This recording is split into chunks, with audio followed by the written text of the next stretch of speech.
No, our fingers are constantly on the pulse and our eyes constantly on the streets. And if it's a trending story, we are going to dissect it on here as best we can. In our first story, a sobering one, a growing trend among Nigerian youth is raising alarm. The recreational use of nitrous oxide, commonly known as laughing gas or balloons, originally used in medical settings to ease pain during procedures, is now being inhaled at parties and social gathering for its short-lived euphoric effects. Health experts warn that the gas can impair judgment, cause blackouts, and pose serious health risks like brain damage with repeated use. Now, a recent viral video showed a young woman reportedly trying the gas for the first time and momentarily losing control. Take a look at this video. Yeah. They give us Jesus! Drugs. You never do it now.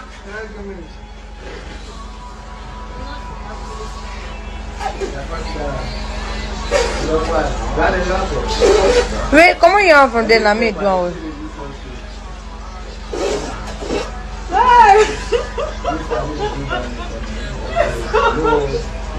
Come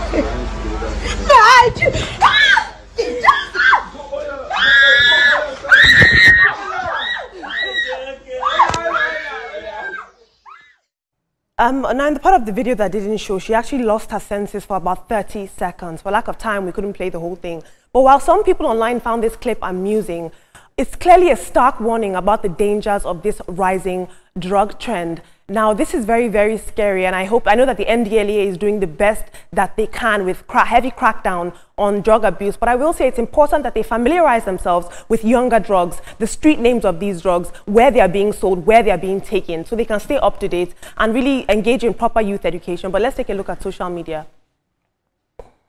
Ako says, these days, if you go to the club and you know carry balloon, they will look at you less. The pressure is pushing everybody to spoil, and our kids are falling for it. They seem harmless. They're balloons, right? Imagine a parent finding a balloon in a home. It's harmless. We'll take one more tweet. Olufemi says, why attempt what you are not even sure your body system is enough to handle? Say no to drugs. In our next video, a TikTok video of Mrs. Akinsha Ju, a mother of 4 from Anaran in Ikotun, Lagos, has gone viral. It shows her and her children, all of whom live with microcephaly, a condition that affects brain development and results in smaller head size and neurodivergency. Now, this clip has sparked mixed reactions online, and some viewers have questioned why she had 4 children, knowing that they'd face these serious health challenges, while other people are expressing sympathy. And some people are also asking, where is the children's father? And they're saying that she's a very strong woman. But look at the video for yourself.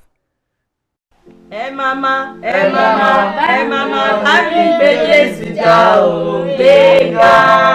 you, swag. Oh, Moluabi. How are you? Then followed by this. Yeah, how are you? What is your name? Oju. What is your name? Let's see. Let's see. All right. So, what about the third? This is the third one. All right. Oluwaseyi. How are you? What is your name?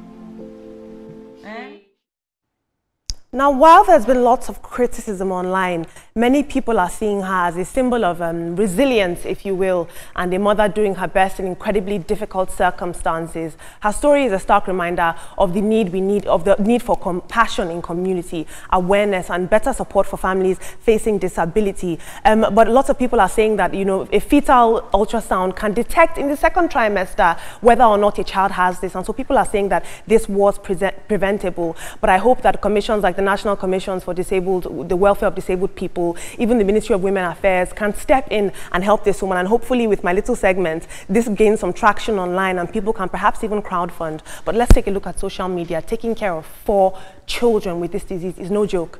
This is the comment section of TikTok. Dr. Gray says, let's stop looking for pity me when we could have amended the situation. 4 children, you didn't even stop with 2. Now, wow. Somebody said, maybe she thought the next 2 would be better. Motherhood is not for the weak. We'll take another comment section. Someone says, Omo, their mother is strong. Another person offers their support. They say, she's a very strong woman. I deeply respect her courage. Someone says, this is wickedness. And now, guys, this is a very, very delicate situation, as we know. But I would like you guys to respond honestly, ethically, but also compassionately, but ethically. Like I said, what do you make of this Mrs. Akinsheju's story? It's a sad one. Unfortunately, for her state, there was no way she could have detected it. Does she have the funds? We can see what is around her environment to know that financially, she did not have the requisite funds to do the needful to check the fetus to know.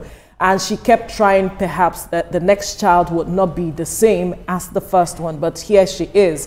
All she needs right now is support and counsel to help her pull through, all of these processes. And for the use of laughing gas, my question is, how did these people access laughing gas, knowing that it's supposed to be used medically? How is it that over the counter, wherever it is, that these people can access it? Although it didn't start today, a lot of persons have been, getting access to these kinds of things, and we know how dangerous it is to our society. So it's important that we do the needful as a nation and for our children. With a woman suffering, whose children are, having this medical condition, microcephaly, I don't think it's preventable because it's genetic mutation. And there is no way, just like you said, Veronica, that she would have detected that maybe in a trimester or anything. And she was hopeful that maybe the first child, the second child, and all of that. But people now mocking her and saying that she was. And sometimes it could also be caused by Zika virus. And Zika virus is one very strong strain of mosquito, which is often found in maybe Sahara's, like Brazil, for instance. You find Zika virus, and it's very, very deadly strain of mosquito bite. So we can only hope, just like Olabide has said, that she finds help in human rights advocates and maybe international organization and even the Nigerian government to help her, take care of her family, because he never intended it. Exactly. And those inhaling laughing gas, I'll say they should keep on, because by the time it affects their lungs, one of the problems is that it's going to cause vitamin B deficiency, their brain, that's, effect that they get, that's, little effect that they get, that ecstasy. Yeah. Well, but the lungs, of course, only God knows what reversion can be done to that when it happens. Exactly. And just watching the video of the woman and her kids just shows that when they say that a mother's love is just beautiful, I feel that we should all come together and support her. There's no way she would have known this will happen, and she would have been trying. She was hopeful that it would not be like that, but unfortunately it is like that. I think we should come out and support her.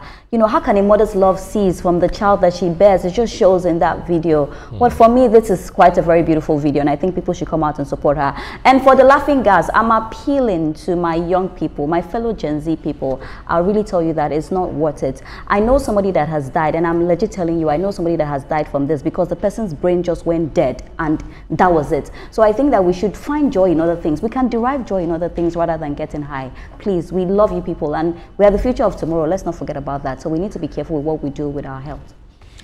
For the lady with those kids, my question is, where's her husband?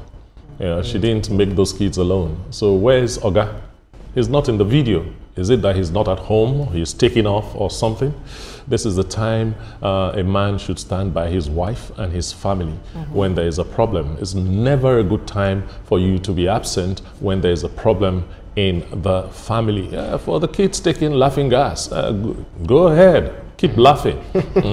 That's all I have to say. Keep laughing. And this laughing gas pandemic, if you will, it's so rife in our communities that you go to a nightclub these days. Not that I go to nightclubs, you guys, but they're selling. I love the disclaimer. Not that I go to them, but so I've heard. They sell them by the canister, you guys. They're not just selling; they sell it by the canister. So this is actually very serious. It's medical grade supply and medical grade demand. But thank you so much for your input. In our next story, Kemi Olunloyo, the outspoken daughter of late former Oyo State Governor Dr. Victor Omololu Olunloyo, has made waves following her father's passing on April the 6th.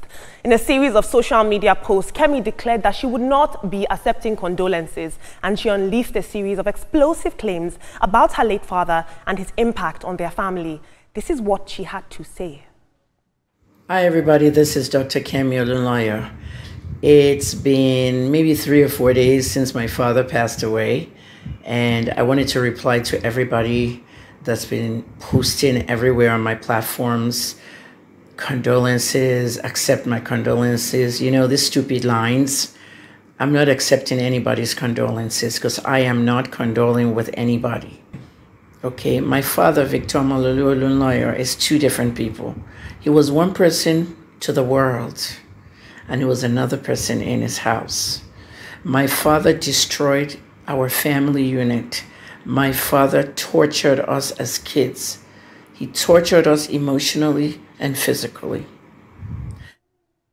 As you saw there, she's made some shocking claims, and she also said that she blamed him for the sexual abuse that she experienced as a young lady. But I will say that often balancing public image and family life is a very delicate and intricate dance, and perhaps we should try to do grace. And I say this without minimizing her trauma or her struggles. But let's take a look at social media. Let's take a look at what people had to say. Tunde says, Bele, painful though, but you know your father wouldn't have deliberately done that to you or anyone. That was circumstantial. Again, Bele, leave him with the creator at this stage. We have one more tweet on this. Adeyinka says, never allow your lifestyle as a father to damage the emotional stability of your kids, knowing fully well that you are their main source of strength and support. That Kemi Olunloyo's ordeal is quite traumatizing. In our final story, hoping I have time for this, Afrobeat superstar David Adeleke, aka Davido, did Nigerian businesses and brands a solid in a street interview that's now going viral. Take a look at this video that made my day yesterday. All right, Davido. What's up, man? What is the best neighborhood in Lagos? Ikoyi. Great place to raise kids. Best restaurants? We got Cali's, we got Zaza, Boho, we got The Angels. I like food, so I keep going. We got Sora, Knock, Chicken Republic, man. If we've never tried Nigerian food before, what do we got to try? Eba with seafood okra with crabs. Shaki, crabs, brokoto, cow intestine. The cow intestine? Yes. I'll try anything once. Best bar? I'll say Boho. And what about best place to go dancing? It's between Vanity, Chandelier, or Zaza. Are there any weekly parties that we need to look out for? It's not weekly party, it's a daily party. Like, they party every second of the day. There's a weekly party called Obi's House. It happens every Monday. You guys go out for dinner like after the party, right? Yes, I'll be going to dinner at like 1 a.m. That's insane. All right. Now, in a world that often people will not even mention your brand, your name, show your logo in interviews without you paying them in today's current social economy, and to have this man with Davido with a big platform like this, just shouting out businesses pro bono, was very nice to see. My favorite was Chicken Republic. But you guys, if your business was not on that list, you need to do better. You need to step up so they can call your name. I like that you mentioned that, but shout out to Davido. One thing about Davido is that he promotes anything African. He doesn't hide the fact that he's Nigerian and he loves Nigeria, be it the cuisine, be it the clothing, whatever the fashion, whatever it is. He does not hide it that, you know, he supports Nigerian brands, and it's kudos to him, so I'm not surprised at all. But for Kemi Olunloyo, I sympathize with her, and now we can understand how she reacts to certain things, because underneath whatever she is doing, there are layers and layers of issues she hasn't healed from. And because it's from a close family, it will take time for her to heal. Because I saw that story yesterday, and I could just imagine someone reliving all of those experiences because her father died. Goes to show that she hasn't healed as much as possible. That's why she's saying nobody should grade her and all of that. So right now, perhaps people need to rally around her, people who are her friends, to help her heal because of her future and her mental health. Exactly. But talking about the video, I love the video so much. I think the video has made my day today as well. I know that the video cannot talk about protein without shaki. Give me shaki, put the shaki in my mouth. So that's beautiful. And I just love the fact that he big up a lot of Nigerian businesses that are doing really, really well. So big shout out to the video on that one. And also for Kemi, I pray that you find peace. I tell people, I feel she's very intelligent. I actually really like her. And I really pray that you find peace. And may your father rest in peace as well. Absolutely. Even though sometimes some people will say that she's very controversial. And I think Veronica actually painted the picture well, saying that she you know, with what she has said, it goes to show that she suffered some, you know, mental health or mental situations growing up, and this could have informed, you know, her outbursts, you know, one way or the other. But one way or the other, even though you say you don't want condolence, I'll still offer my condolence to you, because it's not easy to lose one father. At least you've got good education, you speak well, you even say you're a journalist, bona fide one, and all of that, and a whole lot of people love you, but we still love you, you know, after all. Davido, well done. Kudos to you. You always honor everything local content, Nigeria. Even when they give you contracts, you even do it better than your competitors. For those who know what I'm trying to say, you know, those with Davido and those with the other young guy. The other type, You know, what intrigues me about Davido is that the young man doesn't seem to know how to stand still. Because he reminds you of someone. That's how he made the fire. He's always moving. He's restless. But he understands his star status, and he knows that one word from him goes a long way, and he's using that for Nigeria, for that. Plenty of respect for you, for Kemi. It takes a lot to bring a family issue of that kind of sensitive family issue to social media. The pain is a whole lot. I just pray you heal fast. Amen. Amen to that prayer. And then our condolences once again. But thank you, Olamide, for those interesting stories. You're welcome. Well, this is where we draw the curtains on